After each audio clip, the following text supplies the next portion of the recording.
what's up everybody? Josh here again. We are back in the garage today. And guys, today we got the DRZ400 on the lift. I'm hoping, guys, to get like 4 videos worth of content today, but we'll see how it is. And I don't know what order they're going to come out in. But today's video, guys, we're going to delete the pair valve. So guys, a pair valve is an emissions piece that basically what happens is unburnt fuel runs through there and then is injected into the exhaust port. That's what causes sometimes your popping and the things that you hear when you're riding around deceleration. And it's just added equipment that you really don't need. It doesn't hurt anything. It's just for emissions. So I'm going to delete that today from the DRZ and replace. There's one little spot on the exhaust port where you got to make a plate up to cover the hole that's open, and then you got to connect the hoses for the vacuum petcock back together so that you still create that vacuum so that you still get fuel to the bike. So I got the DRZ on the lift. Let's get over to, I'll show you exactly where that pair valve is and what we're taking out. Okay guys, so we're over at the bike now, and basically you can see right here, this is that pair valve that I'm talking about. And basically you see this line is connected to the petcock and to the fuel and stuff like that. And basically unburnt fuel drips down here, goes into this valve, and then is sent up this tube, this metal tube up inside here. And it's hard to see, guys, we'll get a better shot of it later, but there's basically 2 bolts up in here, and that injects into the exhaust port, and then it burns the fuel that way. And again, sometimes you'll get a little popping or a little bit of on deceleration, you'll get that pop, pop, pop sometimes, and it's basically because of that fuel. Now, you have some options here, guys, right? And we'll get into it a little more after, but after you remove this pair valve, you have to plug this hole somehow. So what some people do is just leave this tube as it is, and they put a bolt or cap on the end of it, and then they just cap this end. Other people will actually go in and disconnect this from up here, and then they weld. I'll show it to you later when I take it off, but they weld that plate shut. And then the third option, guys, grab a piece of aluminum or a piece of plate steel or whatever, and then just cut another plate that matches the size of that, put a little high temp paint on it, little RTV, and then just bolt it back in. That's the route I'm going to do, guys, because I happen to have a piece of bar stock over there. So when we get to the point where this is all out and everything's ready, I'm going to go over and match up the other end of this piece where the flange is. I'll match it up, we'll draw it, we'll cut it, we'll drill some holes in it, we'll grind it out. It may not be perfect, guys, I'm no machinist, but it'll get the job done and seal that hole up that's up in there. So to get started, guys, I'm just going to back up here. We're going to have to get in, and this plastics are going to come off. We'll get this plastics off, take the seat off, probably take the tank off just to get into, be able to see things, plus to see under the tank here. And we may have to loosen the radiator bolts and stuff just a little bit to shove them out of the way to get to that valve that's up in there. So I'm going to get the camera set up. I'm probably going to pick the bike up on the lift here so I don't have to strain too hard, and we'll start getting this thing tore apart.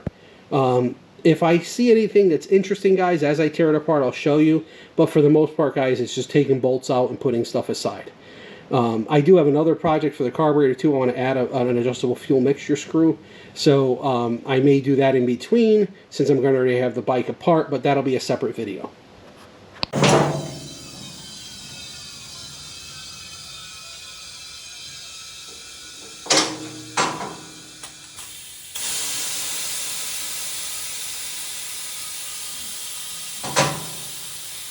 Alright guys, so most of what's on here is either 10 mil or 8 mil, so I think it's like 8 for the seats. These are just screws, these are just hand done. I think these might be 8s, so there might be some 10s in here. So I'm going to just start tearing into this, and I'll record it in case there's something going on, but I don't think there's going to be anything special here. Just kind of taking the bolts out and getting everything opened up so we can see what's going on there.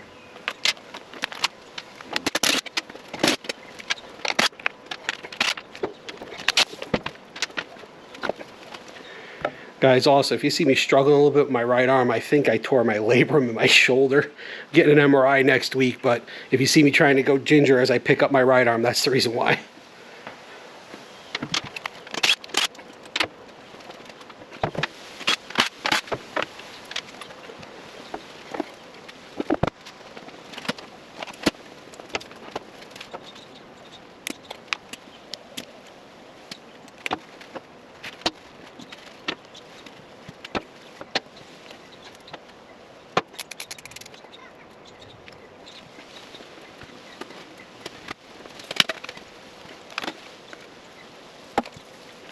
Alright guys, now that we got the tank out of the way, you can see the pair valve pretty well. You can see in here, maybe if I go like this, I might have to move the fan out of the way, but basically right in here is where the other end of that pair valve connects. So the next part we're going to do is we get the bolts out of the pair valve, take that off, we'll get the bolts out of that. Like I said, this radiator fan's probably got to just move out of the way. And guys, you could probably do this without taking the tank off. But since I'm going to be doing some carburetor work too in a little bit to put that new fuel mixture screw in, I took the tank right off because it's just easier to get everything opened up and be able to see it. But basically, guys, here's where we are now. DRZ's in a lot of pieces. So we're going to just we're going to get into this. Like I said, I'll get this pair valve off. We'll get that part out, and then we can get into like cutting the bracket and stuff like that, and put some paint on it and stuff like that, and get it ready to put back in.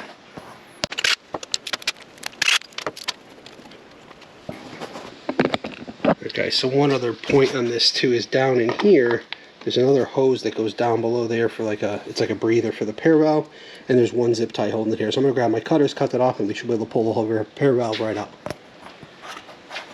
All right, guys, so this is on the end of that breather tube that's right here for the pair valve. It's like a little breather, like vent thing. So unfortunately for me, when I went to go pull on it, it fell off. So I did have to just drop the skid plate off really quickly, but it's only 4 bolts. Just to get this out, put the skid plate back in, and then we can get back to work on the top side. By the way, guys, you see how thin and tiny this skid plate is from Suzuki? Like, I mean, I guess it does the job as long as you're not hitting anything really heavy. But I encourage you guys to go over and check out the Adventurous Rider. He put on a T-Rex skid plate and crash bar, and that thing is beefy. And I think at some point, maybe over the summer or something, I might invest in that same skid plate and stuff. But go check out the Adventurous Rider if you're really looking for an upgraded skid plate for your DRZ400. Because that T-Rex one he put on with the crash bars, it was a nice piece that he put on there. Alright guys, so here's one of those when the mechanic hates the engineer's opportunities. So if you see right here, guys, where my finger is, there's a bolt in there that holds that fan on that is behind there. And you can get a wrench on it just enough to crack it loose, but then you can't do anything else with it. So the only way you would be able to put a ratchet or a wrench or something on it would be to take the radiator loose and bend it out of the way to try to even get towards it. So what I did was I just kind of pushed down a little bit, took my finger and just wiggled it loose once I had it finger loose to get at it. But as you can see, guys, taking that out does give you a much clearer access to the 2 bolts here on the top that you need to get this tube off that sends that gas back in. So we'll get that off, and then we can start making our plate to cover this hole back up. Everything else, guys, is out and ready to go. So we should be in pretty good shape here overall. Alright guys, we're over at the bench. I have that metal tube that connects to the port there. We got it off, and you can see, guys, there's a hole in the middle. Like I said, you have options here, right? You could have just, instead of taking this off, you could have just put a bolt in this end or a rubber or something just to plug it up to keep dirt out of it. Some guys will cut this off right here and then just weld this hole shut if they want to. In my case, guys, I have a piece of flat steel here.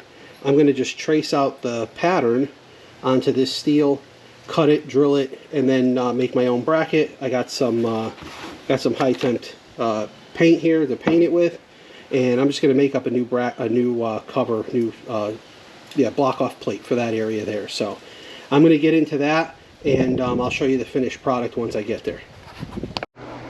Alright guys, it might be a little hard to see, but basically what I did too was I just chopped that tube off to make it a little easier to trace my lines and stuff like that, get that other piece of metal out of the way. And like I said, guys, if you're a welder, I mean, I have a welder, but this is soft metal. I'm not the greatest welder in the world, so instead of just trying to plug this hole and clean this up, I'm going to just cut a new one out of this piece of this little piece of steel that I have here. They're about the same thickness, and I have some scrap laying around, so I'm going to clean this piece of steel up. I'm going to trace it out on here, and then I'm going to cut it down, test fit it, and then once it's ready to go, put some high temp paint on it, put it aside, let it dry, and we'll go from there. Alright guys, so I got my pattern traced out here and stuff, and one thing I'm going to tell you guys before you get into cutting it out and everything like that, one thing I'm going to do is I'm going to take it, while I still have a lot of metal here that I can clamp up in my vise, and I'm going to drill those holes out. Obviously, if you guys have a drill press or something like that, I would suggest using that. It makes it a little easier.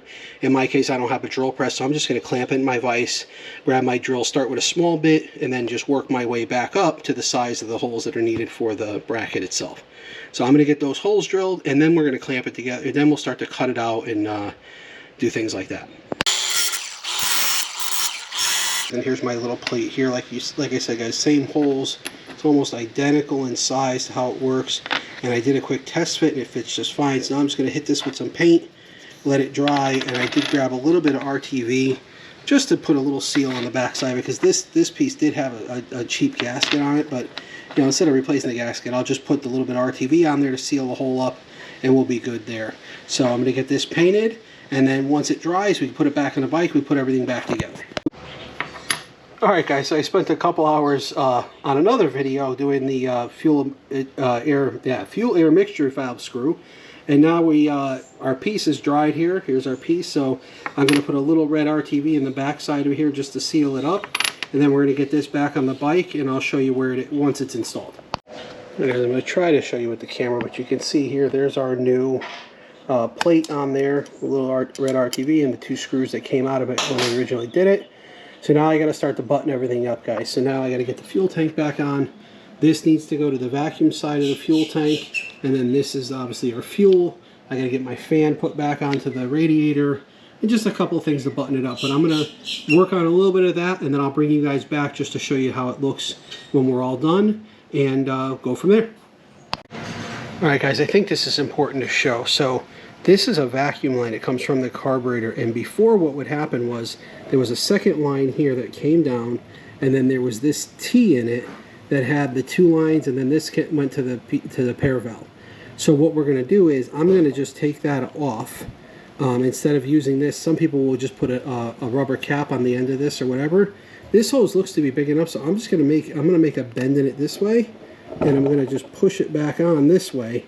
And I think that we should be fine, because I should have enough of a vacuum line, and I didn't kink the hose at all doing that. So that's how I'm going to rehook it up, and I'll show you once I'm done. But I just thought that was important. That's the last step here, is you have to maintain this vacuum line, otherwise your petcock doesn't work. So guys, this is what it looks like once I'm done. That vacuum line comes over the top of the carburetor and then goes into the back up into the petcock that way. So now I just got to get the fuel line on and clean up a little bit, and put this plastics back on. Alright guys, that wraps it up for the pair valve deletion on my 2024 DRZ400. Guys, here's just, it's still up on the lift, still got the seat off because I got some other work to do, but you can see here, guys, basically the fuel line is back. Here's that vacuum line that I tied up or ran back directly to the petcock that's on the back side there.